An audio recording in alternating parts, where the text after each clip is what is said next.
There was no problem on the organ, and no problem with heating up the building when it needed to be used.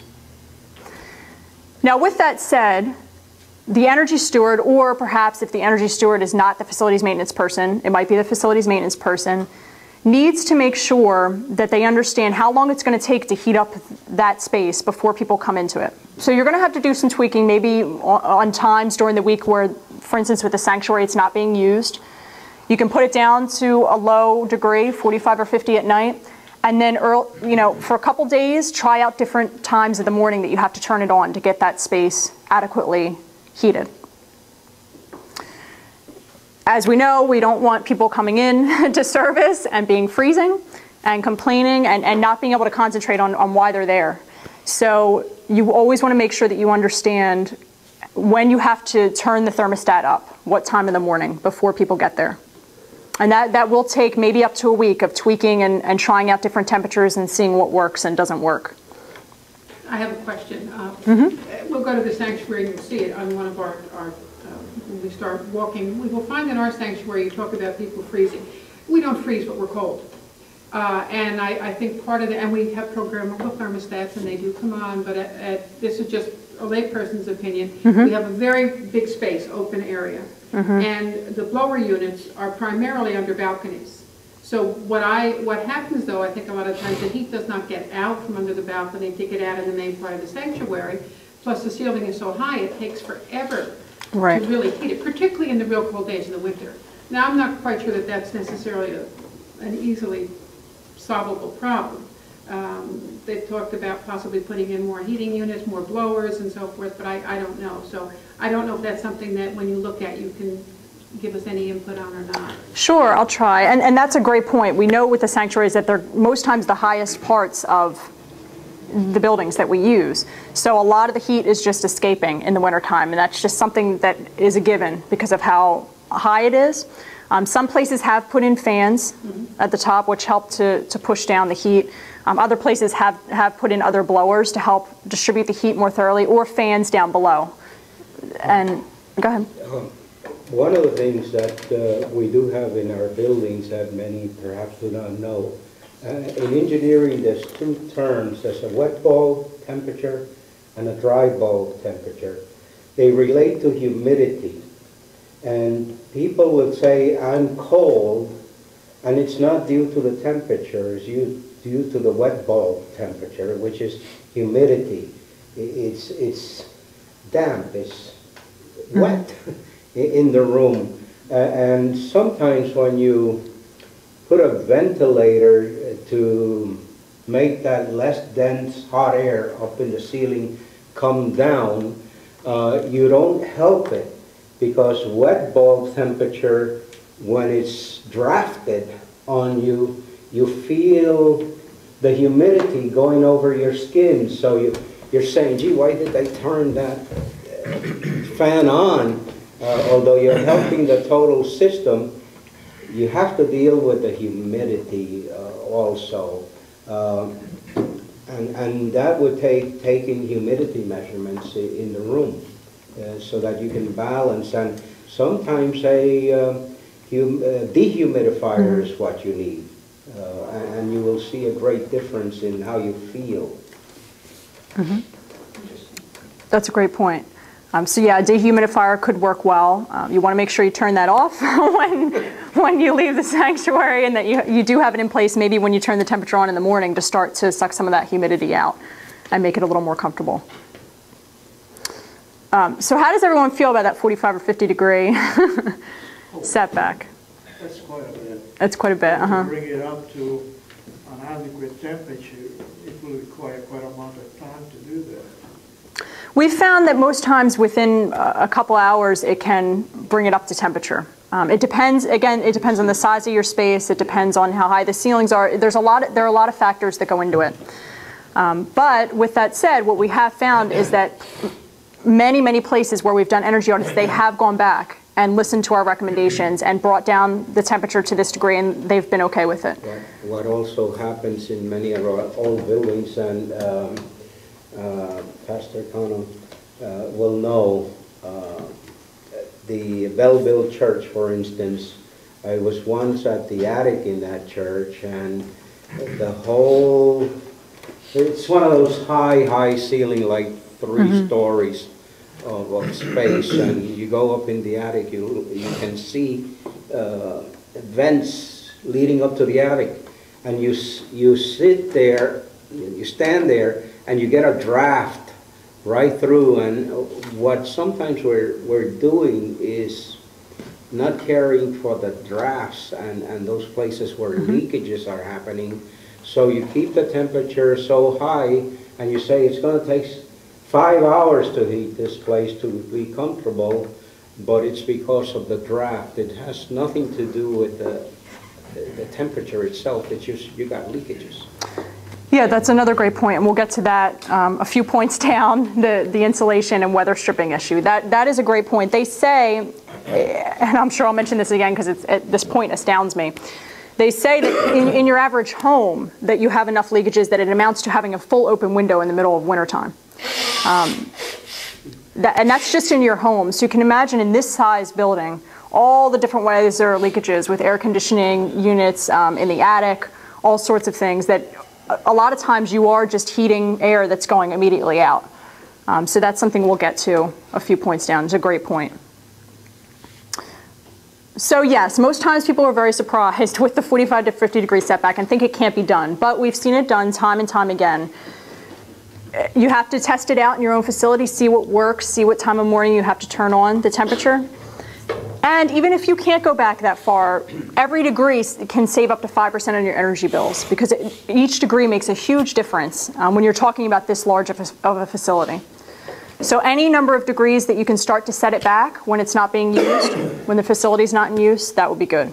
That would really start to help you save energy. Point number 4 on page 5 is to ensure that your boiler and HVAC units are tuned for efficiency. I'll read this so that the people on video can hear this. It says, for boilers, interior heat exchange surfaces should be scale-free. Net stack temperature should be between 300 to 400 degrees Fahrenheit. Carbon dioxide content should be between 10 to 13%. And chimney suction 0.02 to 0.03. Now, some of you may know how to do that.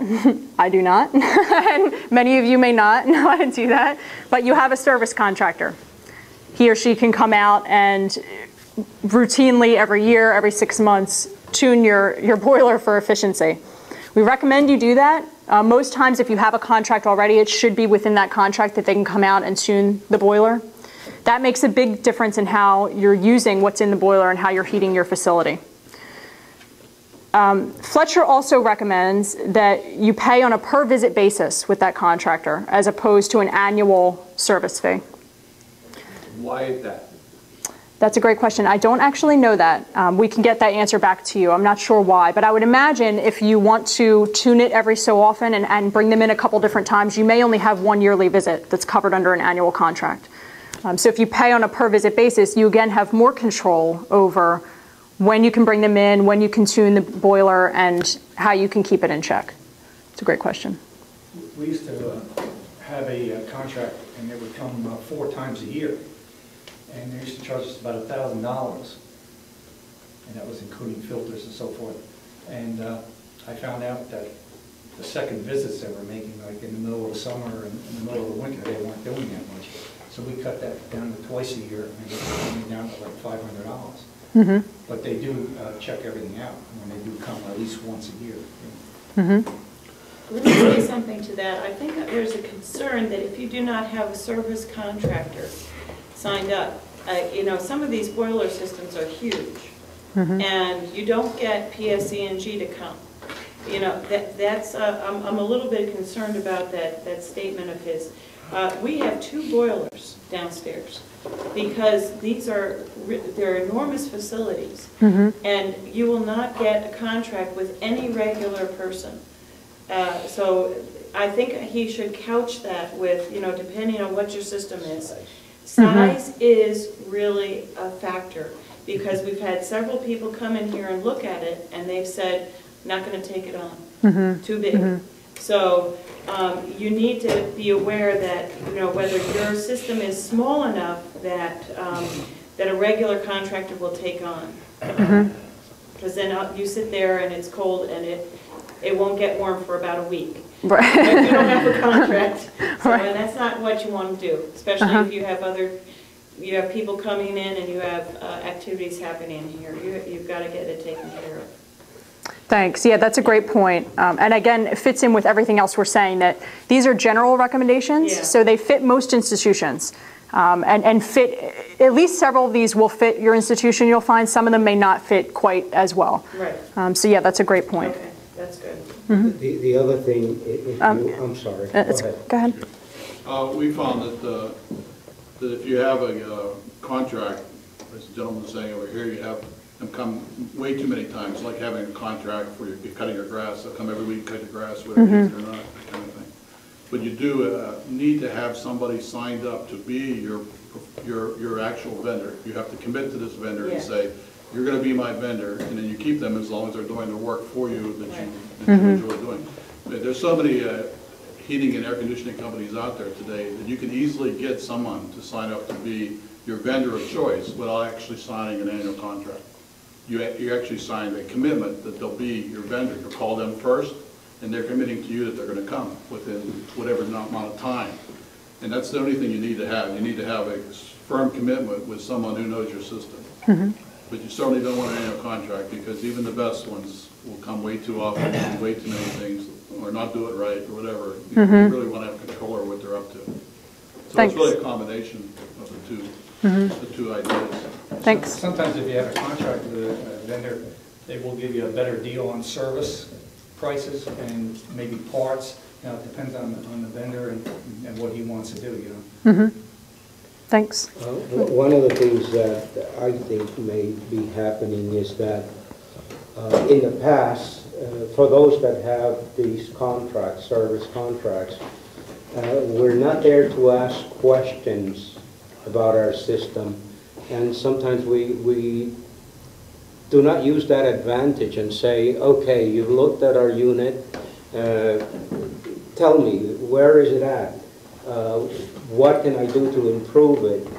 What am I missing? Is there something new that I should be adding to the unit that's not, besides selling me a new unit, like a burner, doing the firewalls again, this thing about scaling.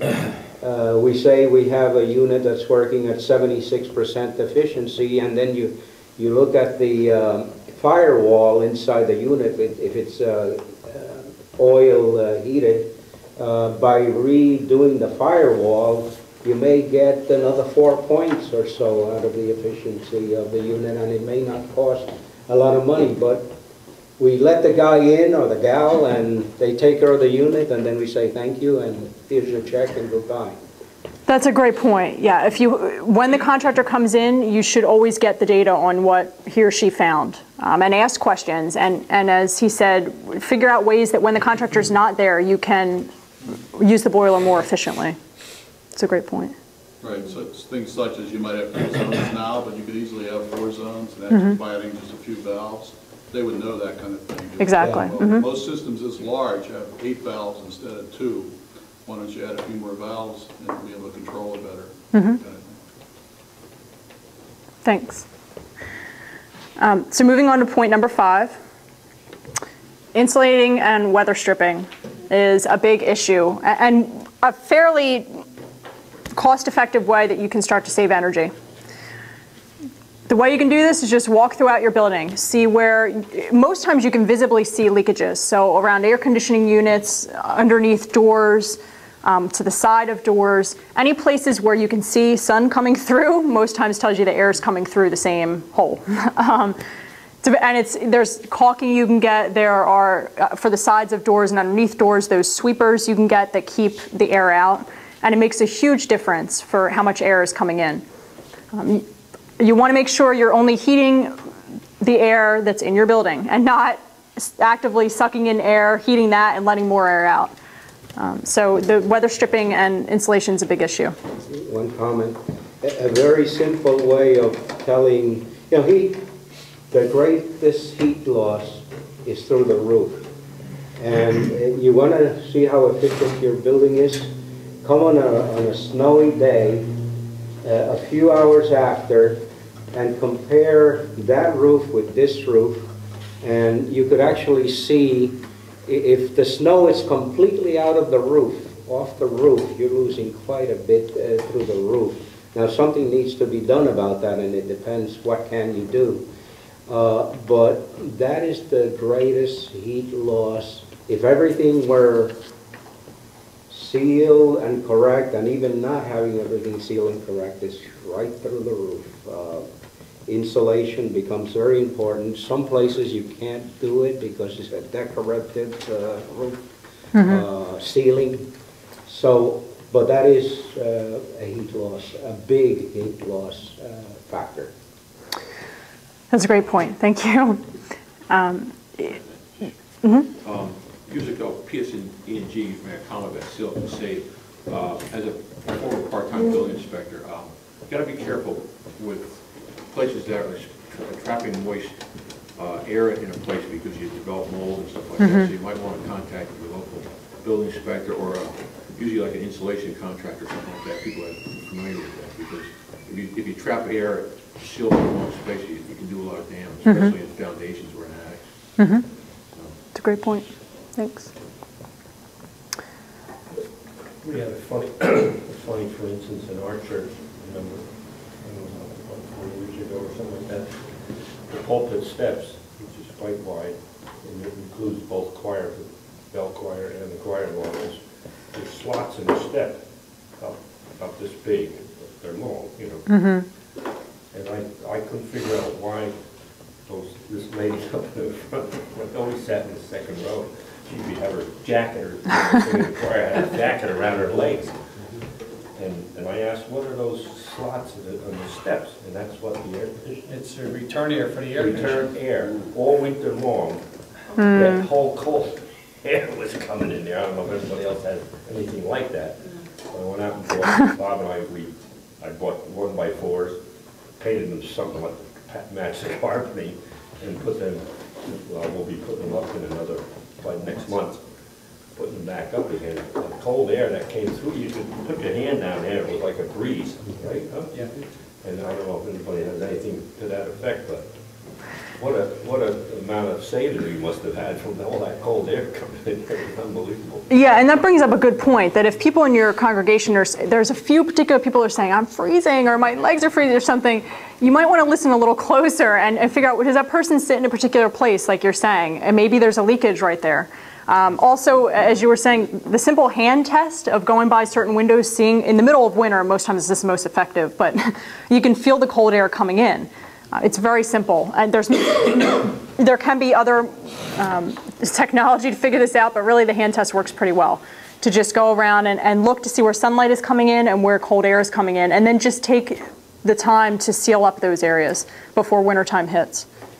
A good idea is just every week sit in a different part of the church and find out what's the most comfortable for you, because no room is exactly the same. That's a great point. Also, it's a good chance to meet other people. And You know, we married to your seat every time and say, hey, it was drafty, or it was cold, or the air conditioning. Took my seat. Just one more point, and then we'll move on. We talk about these things, and much of it is common sense. Yeah, I know that. The thing is that because of the cost of energy and our green faith approach to our world these days, we need to now do something about that. We can't just say, gee, we're getting a little bit of more air than we think through this windows. Right. Right, yeah. Yeah, a lot of this is common sense, and it's just about being more diligent with and making sure that before wintertime hits, you do these small efforts. It may take a full day to go around throughout the building, look for leaks, and look at all the other different areas we're talking about, but it's really worth it in the middle of winter when you're not spending all that money on energy bills and when everyone in the congregation is more comfortable. Okay. Next point, point number 6, is to replace incandescent bulbs, the regular light bulbs we know of, with compact fluorescent light bulbs. Most of you have probably seen this. It's amazing how times have changed, because when I did this even a year ago, people had no idea what these light bulbs were, and now everybody knows, which is great. It's a good thing with advertising, I guess. But these are, I'll pass this around. This is a compact fluorescent light bulb.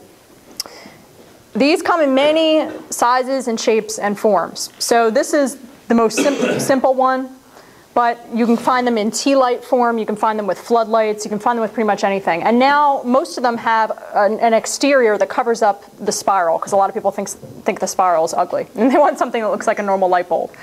So there are many, many options out there for these light bulbs. I'll pass this around. The last option that they're coming up is with the dimmer one, because you can't use these with dimmer. That's a great point. You can't use these with... That's coming up. I think it's already out there. Yeah, there are many lights out there for dimmers, many of these lights, but you have to just read the packaging. So if it doesn't say specifically it's useful for a dimmer or usable in a dimmer, you shouldn't use it, because it'll make the light bulb blow out much more quickly. I don't know, but I read something in the papers, I don't know the details. You've got to be careful how you handle them when they break, because they give off a poisonous gas.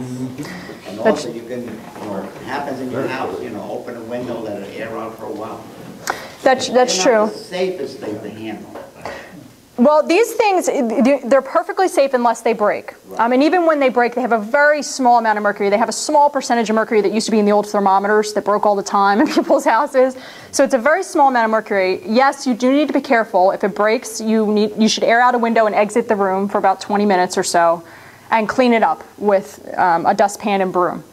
So yes, that's a point. But Where do you dispose of these? I'll get to that in a second. That's a great question. So you want to clean it up carefully, and you might want to have these in places where people can't necessarily break them too easily, or can't knock over a light. But with that said, the amount of mercury in this, not only is it a very small amount compared to old thermometers, but when you look at coal-fired power plants and how much mercury they release into the environment when they're producing energy, this actually saves mercury from going into the environment overall. When you look at the small amount of mercury in that bulb as compared with the mercury that comes out of coal-fired power plants all the time. Because as you use this bulb, you're using about 1/4 of the energy. So that's 1/4 of the amount of mercury from that coal-fired power plant that's going out into the environment. Great question was, what do you do with these bulbs? Home Depot now recycles them. So thankfully, or maybe not, there are Home Depots everywhere, so you can very easily just take these bulbs, collect them. You could even collect them from your parishioners and bring them to Home Depot. We do that. We have a collection downstairs here at the church. Great, great. Yeah, it's a great way to help out the people in your congregation. And you want to get the point across to them and to your energy steward that you do not want to throw these in the trash. Because of that small amount of mercury, they're similar to these light bulbs, the tubular fluorescent light bulbs. They have mercury in them. You want to make sure they're disposed of properly. And Home Depot is a great place, easy place to do that. These bulbs use about 1/4 of the energy. They can save over $40 in the lifetime of the bulb, they're finding. And as energy costs keep rising, you'll save more and more and more. And they last sometimes up to 10 years, most on average about 5 to 7 years, most times on average. So it cuts back on your maintenance costs also, because, or not cost necessarily if you have a volunteer, but it makes that person's life a little bit easier. They're not always changing bulbs and getting up and down on ladders to do so. So another easy step. Again, they have these in every form you can imagine. So you could use them outside for floodlights. You can use them in areas where you need tea lights. You can find them almost anywhere. Next point are these guys. I'll pass this around. Obviously, all of you guys have seen these. But there are more energy efficient bulbs than these. This is what's called a T12 bulb. It's 12/8 of an inch in diameter. So this bulb uses, and you'll see it on over here, I'll pass it around. You want to look at the inscription. On each of these bulbs, sometimes you'll see T12 imprinted on here. If you don't see T12, you'll see 40 watts imprinted on here. These old bulbs use 40 watts to light themselves. You can replace these with what are called T8 bulbs, and you'll see the specifications written in the report that you'll be able to take home. T8 bulbs are 8/8 of an inch. So they're a little bit smaller in diameter than these. So most times you'll be able to tell when institutions have changed their bulbs, because you'll be able to see it's smaller in diameter. You don't need to change the fixture. You only need to change the ballast. So it is a little bit of an investment for the ballast, but you most times can have a volunteer from your church who's an electrician, or your facilities maintenance people who might know how to do this, you can have them change it as opposed to getting a service contractor in. Do you want to share anything? Okay. Well, I was just saying to Art, he said, well, we can do that. Well, we already have them, so we're ahead of you. Oh, okay, so you're ahead of the game. We find in most of our energy audits that places are either halfway through the process, they've replaced some and not others, or they haven't done anything. And so they have these T12 bulbs throughout their building. And these, if you switch to TH, you can save 20 to 25% of the energy. So it makes a huge difference. And you can very easily, if you have a volunteer in your congregation, you can have that person do it. If you would like, Greenfaith also has connections with contractors that can come in and change them at no upfront cost. You just pay that contractor through your savings, your energy bill savings. So if any of you are interested in that, we can give you that. We can follow up with you and give you that information. But again, it's just the ballast, not the fixture, so it's a really easy change that a volunteer in your church can make. And the payback period is pretty quick because it saves a lot of energy.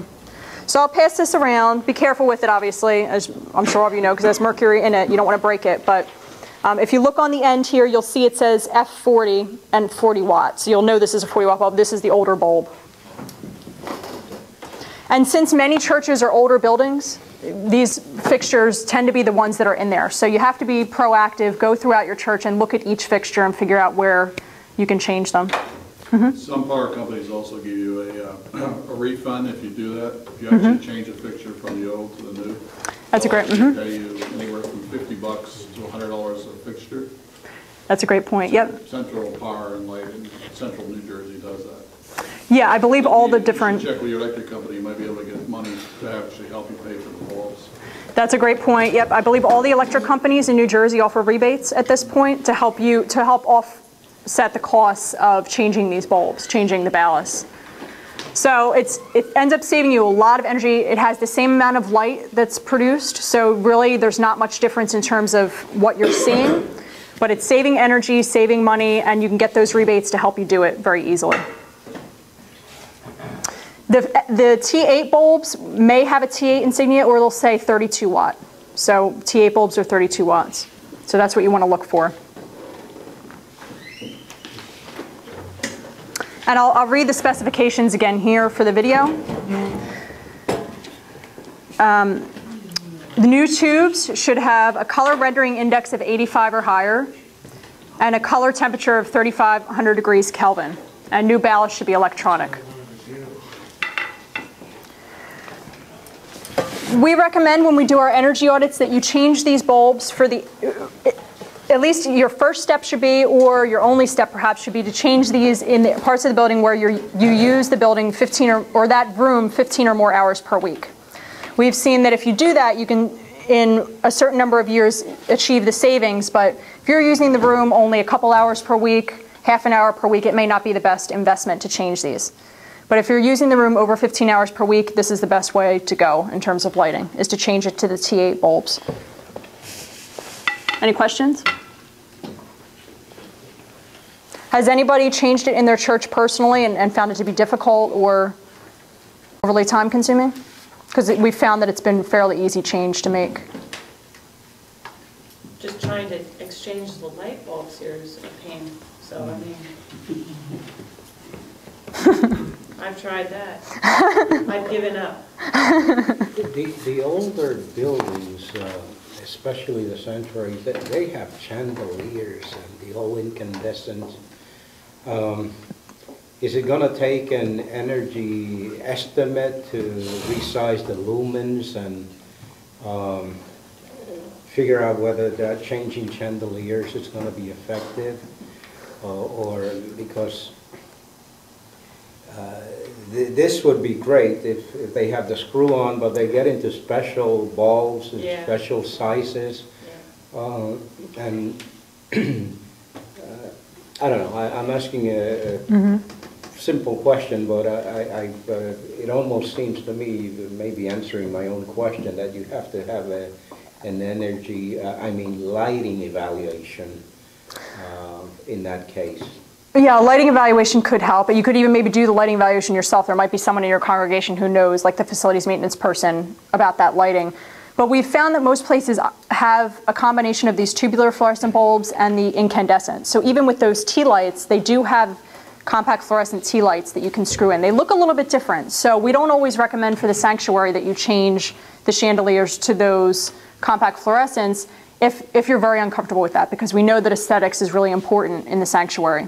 So again, it depends on your church and what you're most comfortable with, but they definitely have compact fluorescent bulbs for tea lights. I actually have them in my own chandelier in my house. I have this old 70s chandelier in my house that I got from a thrift store, and I use compact fluorescent light bulbs in that. So you can very easily use that. For more complicated fixtures, yeah, you might want to do a little more investigation about what sort of bulb they use and what might be the best alternative. So moving on to the next page 6. Number 8 is to replace your exit signs with LED exit signs. So we find that a lot of churches and older institutions have exit signs that still use the incandescent bulbs, 15-watt incandescent bulbs. You can easily change that over to an LED exit sign, which is a light-emitting diode. Those are similar to the Christmas lights that you use. They're more energy efficient, way more energy efficient. In this case, if you retrofit it to put the LED insert into that exit sign, it uses 2 watts as opposed to 15 watts per incandescent bulb. So considering you have that on all the time, it's really an easy and cost-effective investment you can make. And if you get the inserts, if you don't replace the whole sign, but you just get the inserts, most times the payback is about a year because those lights are on all the time. So it's a really easy investment, a good investment, and it gives the same sort of luminosity as does incandescent bulbs. We just had a fire inspection back in, I guess, April or May, and we had previously changed our exit lights. And now you're required, and depending on the way you live and the fire inspector, that outside of each entrance will be a small light, so that if you lose power, your exit light will light up and your whatever bulbs you have on there, and then that light would light up so that people can see where they're going once they get out the door. It's only a small light, and you have to, in order to get what we did is we changed all our lighting because they were able to plug in that light right to the exit light fixture. So it's a sort of a complicated thing you have to look at. And if you retrofit, and then the fire inspector comes around, and you need that light, you might have to change that fixture altogether. Better just to change the fixture. Do you want to speak to that? Because I noticed you did have LED fixtures we did. That you changed. I'm not responsible for that. Thankfully, there's some I'm not responsible for. I don't know, Joyce, do you have any idea? Well, some probably were done when there's different phases of updates within the building, and when that occurred, then the building inspector came here and said you have to do this, this, and this in order to pass C of O, right, and to get that. And so I think at various times, if you look in this building, we're missing an exit sign here, and there probably should be an exit sign there, and there should probably be an exit sign there, if I'm looking at this correctly.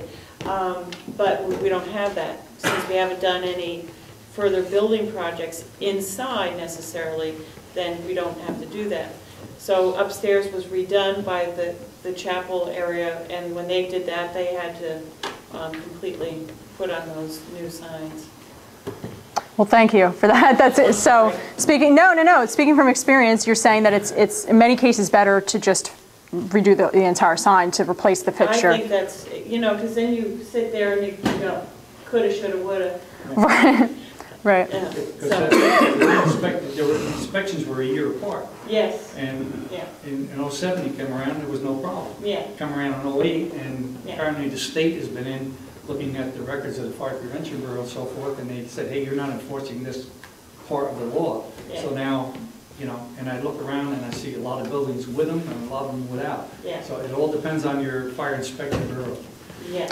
So Ocean County, Tom's River is a little tough.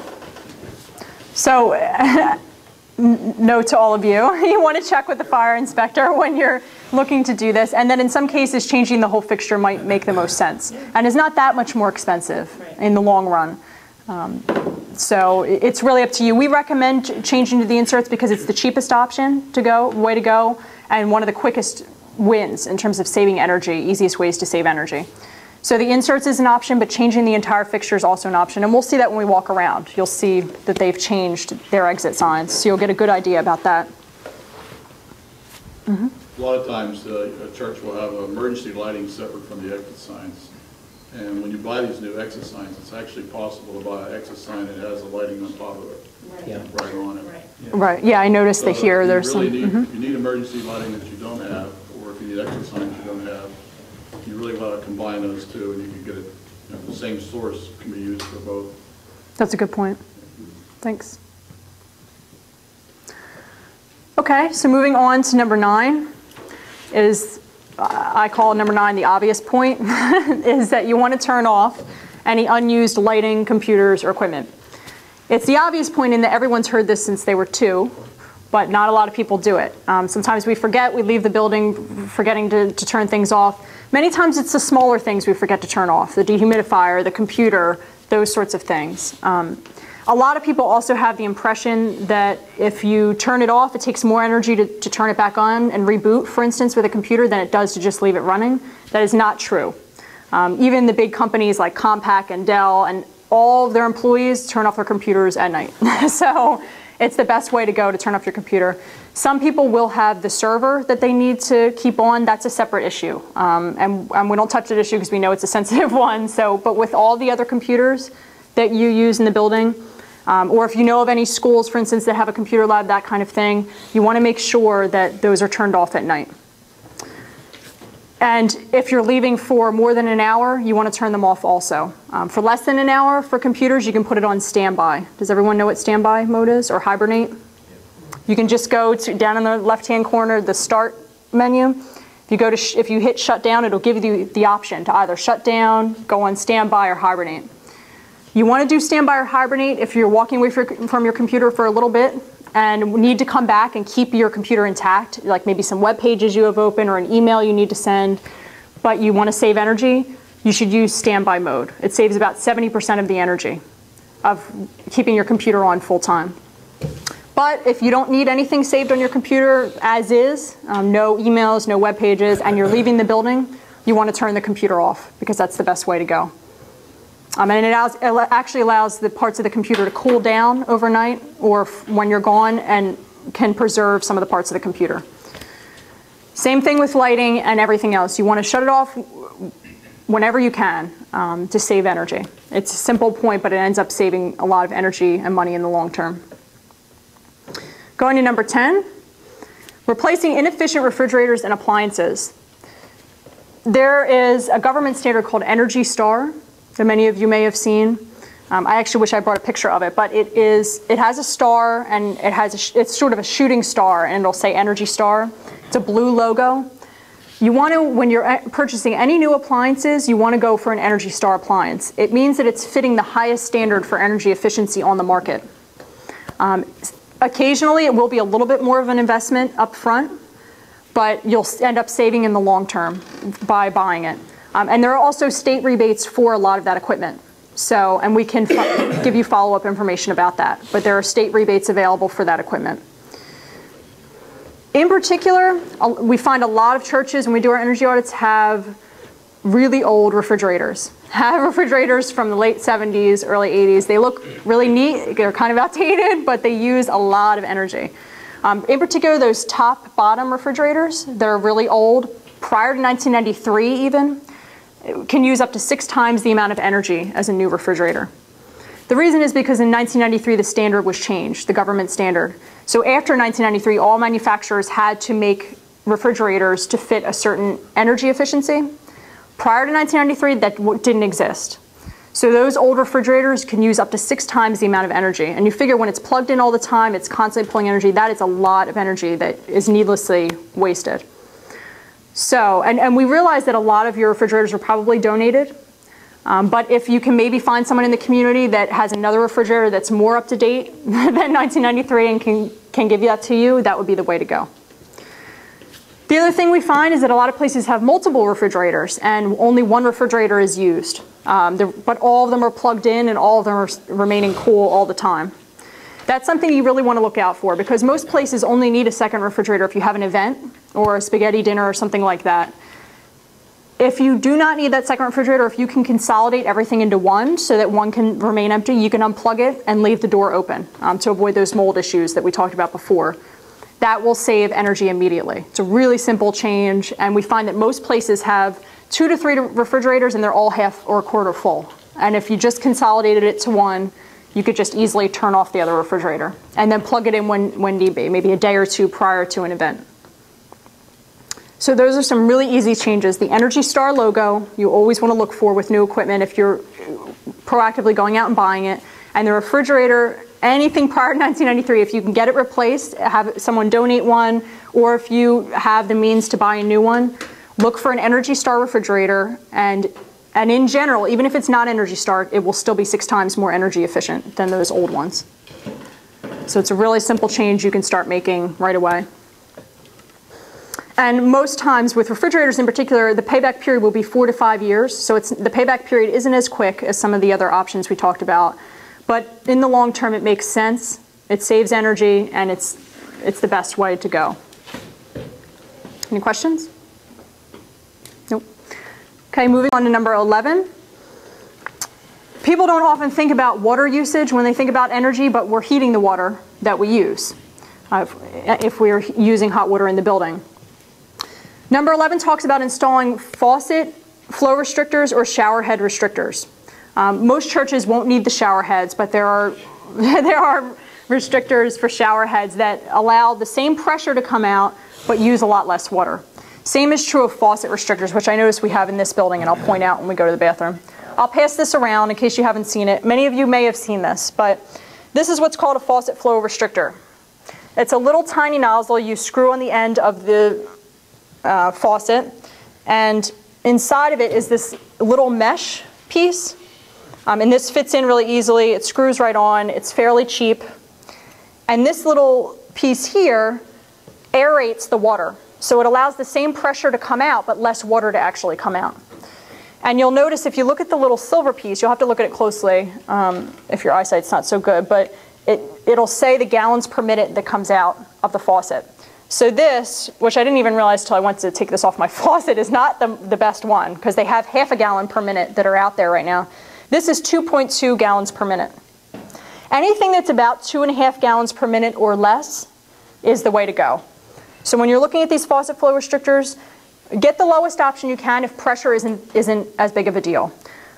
If you do this, the 2.2, 2.5, 2.0 gallons per minute, it'll have about the same pressure as your regular faucet. If you start to go down to about half a gallon per minute, it's going to have a lot less pressure, but it may not be necessary to have a lot of pressure. You have to decide what works for your facility. But this is a really simple change, because if you're using hot water, the less gallons per minute that come out of that and are dispensed from the hot water heater, the less hot water you're heating up, less energy you're using. So I'll pass this around again. Look at the inscription on here. And if you bought this in the store, I'm not sure if they sell them loose or if they sell them in a package. I imagine they might sell them loose. Look for the inscription. If it's in a package, look to see how many gallons per minute comes out of the faucet restrictor. Anything that's 2.5 and lower is what you want to do, where you want to go. It's a really simple change. And this applies to the household too. So you can buy these for your home, and you can buy the shower heads certainly for your home.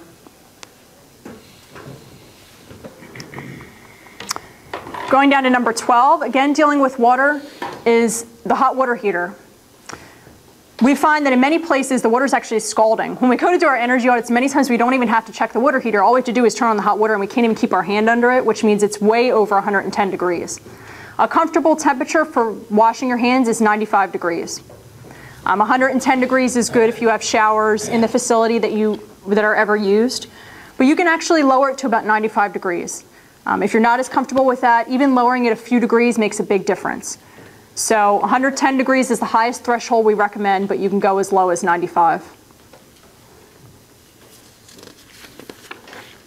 And this, similar to what we talked about with the temperature, you have to know your building. So you have to know your water usage. If there are times that you may need a lot more hot water because you're running an event or you need to run the dishwasher or what have you, you can maybe raise the temperature a little bit on the hot water heater. But we found that most places just need it for a little bit of hand washing. And for hand washing, you don't need the temperature that high. And the hot water heater is just constantly sucking energy because it's continually keeping the water heated that's in that tank. So the lower temperature of the water in that tank, the better, and the less water you use through these aerators, the better. They're really simple changes.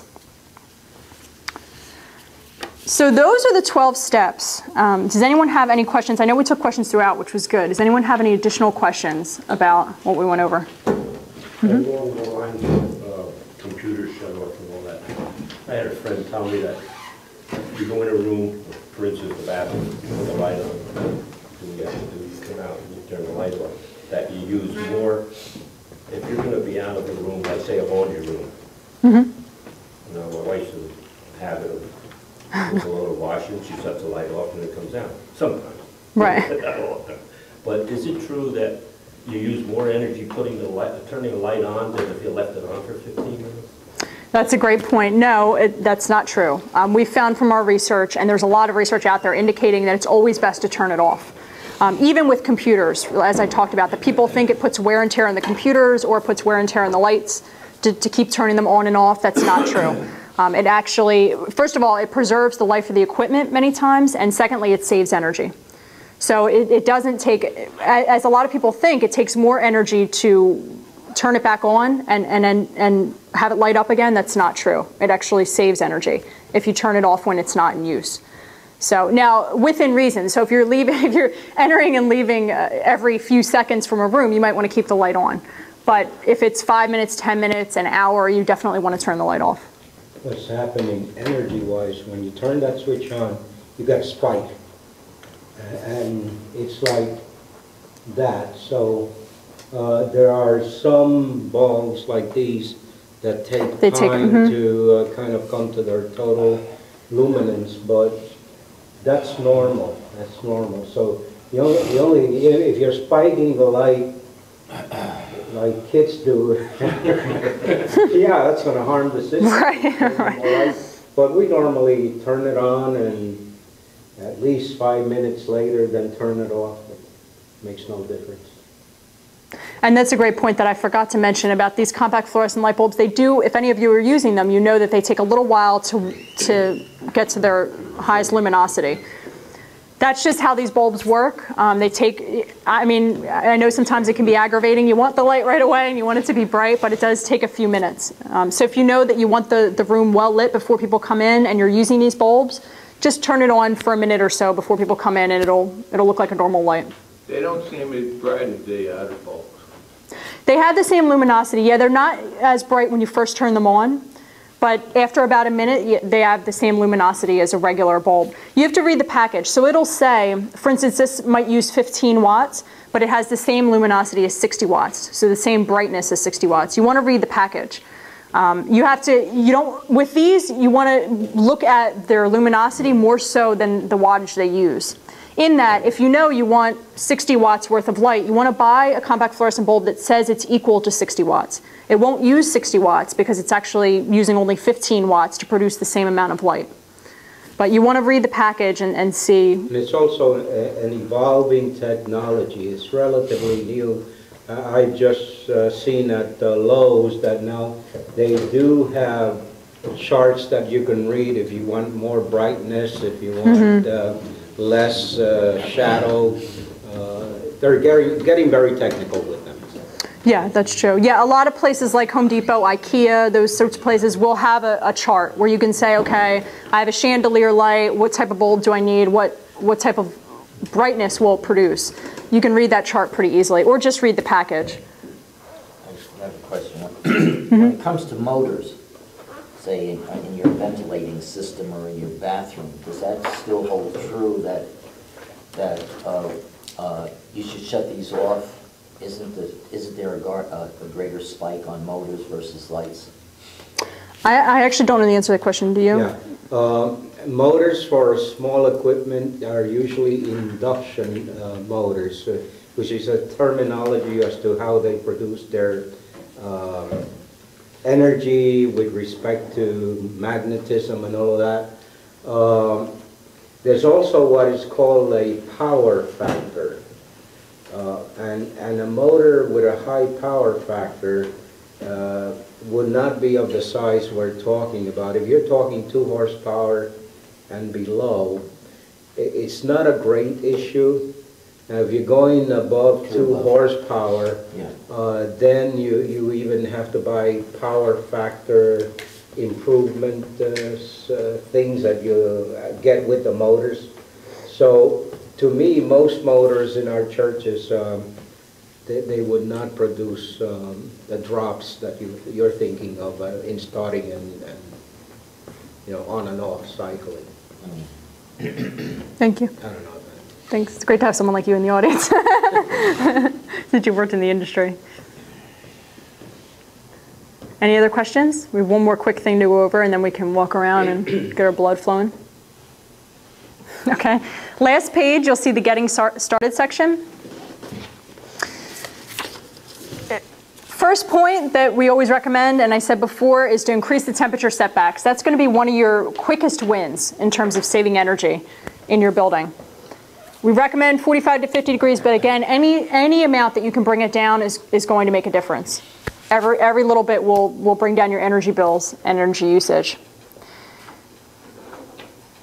And also you want to keep in mind that you want to keep the temperature, when people are in the building and using a certain room, you want to also keep the temperature as low as possible to keep everyone comfortable.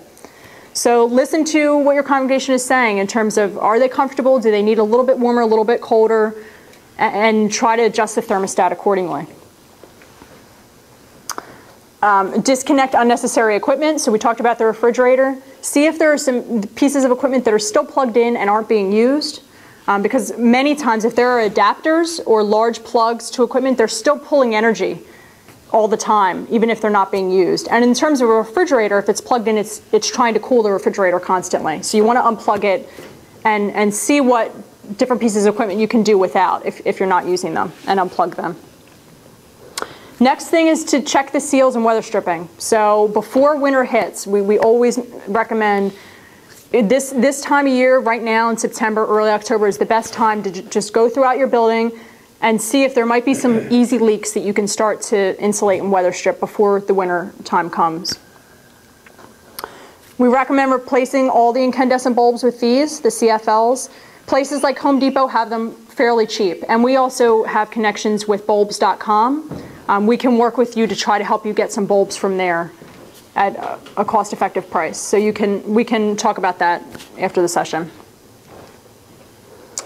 We talked about Energy Star. Whenever you're looking for a new appliance, always get Energy Star. It may be a little bit more expensive at the outset, but it's going to save you money in the long term. So it's worth the investment. And the last point I didn't touch upon earlier, but you want to check your meeting schedule. So lots of churches have all these small rooms and rooms that they're using for different purposes. You want to check your meeting schedule and see how the different rooms are being used. So literally go, and we do this during the energy audit, go room by room, see how many hours that room is used per week and for what purpose. This will again give you better knowledge of how your building is being used and how to best control it. You may figure out that this meeting that happens every single week or several times a week is being held in the coldest room of the facility. And so people are turning up the temperature and turning up the temperature trying to heat up that room, but you could easily just move them to a room that is closer to, first of all, closer to the thermostat and closer to an area that's warmer in the wintertime or cooler in the summertime. So you want to just understand how your building is being used by people and make some easy, as we talked about, common sense changes. Try to figure out which rooms are heated and cooled most efficiently, and try to figure out which rooms are the warmest, which rooms are the coldest, so you can move people around, move events around to the rooms that are best utilized. Also, you may, if there's only an event or a meeting with 2 to 3 people, you may not want to put them in this room because they're going to turn on every single light in this room and leave it on for the 1 hour, 2 hours, however many hours they're in here. You could maybe have that meeting in a small room that has 1 light or just a few lights. So again, some common sense ways to just look at your building usage, try to put people in the rooms that are most effectively or efficiently used in terms of lighting and temperature. It may take a few hours to do. When we do our energy audits, it takes a couple hours to walk around the building and take note of all these things. But it's really worth it. It really helps you figure out how your building's being used and how you can start to save energy. Any other questions? Okay. Get up.